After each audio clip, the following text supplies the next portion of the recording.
Wilujeng Patepang di vlogna AA dan Pren Sampurasun.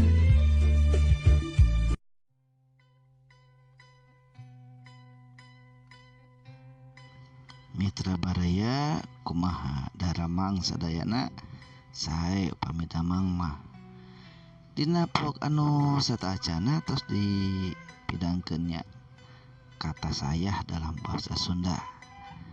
Tah ayeuna mah urang bari ngopi we kitu tahnya, urang lajengkeun deui we supados tiasa ngobrol dina bahasa Sunda.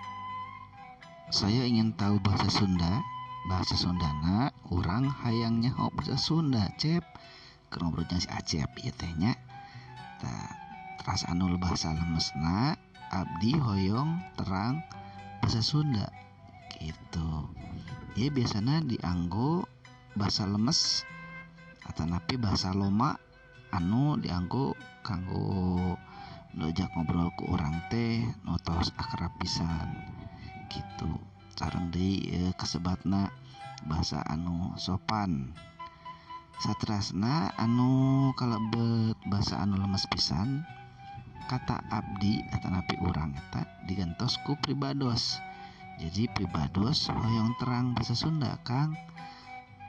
Kumargi anu diajak ngobrol ku urang teh jalami saluhureun atanapi anu dipika hormat ku urang gitu. Salajengna kumaha upami kecap maneh atau kamu dalam bahasa Indonesianya. Misalna aya si Asep ye nuju naros. Ari maneh balik ka lembur teh arek iraha. Nu diajak ngobrolna ngajawab. Urang mah arek balik teh isukan. Tah ieu mah percakapan paguneman anu bahasa lomana atanapi anu biasana. Janten dina bahasa Sunda mah sanu diajak ngobrol eta mangaruhan kana undak usuk basana. Jadi bahasa kasar loma sareng lemes teh dianggona nyaeta kanggo saha nu diajak ngobrol gitu ku urang. Pun kitu deui ngawalerna atanapi ngajawabna ge sami ningali kana undak usuk basa. Tapi biasana mana anu dipake nama da anu bahasa loma teh ya gitu tah. Da sadinten mah nu dianggo biasana bahasa loma anu kaitungna kasar panginten kitu tah. Tapi teu sabios. Nu penting mah tiasa ngobrol raos kana manah teu nyinggeung kana perasaan atawa ngaraheutkeun manah batur. Kitu mitra kedah diperhatoskeunnya undak usuk basana. Kedina nu salajengna mah bade dipintonkeun pangintennya undak usuk basana masing-masing tina kecapna.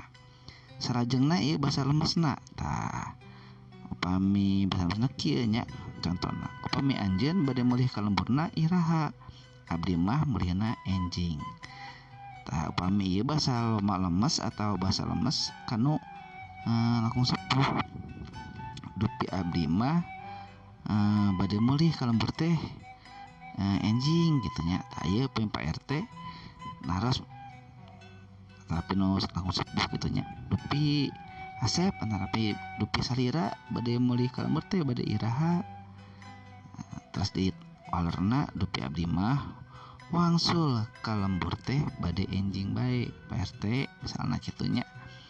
Teras upami narosna punten Pak dupi Pak RT wangsul henteu nya kitu. Jadi kecap balik atau pulang bahasa Indonesia nanya eta undak usuk basana balik wangsul mulih balik anu kasarna wangsul anu lomana mulih anu lemesna. Tapi biasana mah upami anu biasa mah kitu nya sapertos anu tadi tos kalangkung panginten selaitna nya. Nya kitu paling ge arek balik ka mana euy maneh? Arek balik ka ditu urang paling ge kitu nya. Tapi upami anu sopana nuturkeun udah kusuk basa nya sapertos kieu. Tah kitu nya mitra, kopina tos seep. Aduh si cepet ge kuat ka seuri itu nya. Belajar bahasa Sunda cenah. Sakitu heula nya mitra. Wilujeng patepang deui ke dieu. Ulah ceria